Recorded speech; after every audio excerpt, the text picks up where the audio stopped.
ఆ కాలు ఈ కాలు నొక్కి ఈ కాలు చూసేసి ఈ కాలు ఈ బొట్టు బొట్టు కాలుతో చేతులు అనేసాను.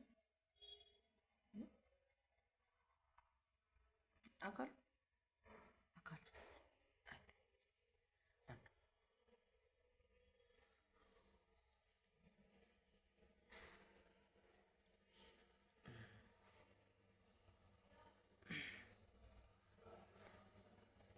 కర్రీస్కి నోట్లో కర్ర పెట్టుకుని సోఫా మీద కూర్చున్నారంటే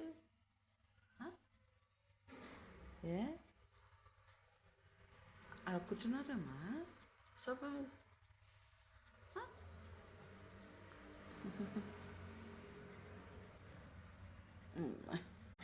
Done. Goodbye.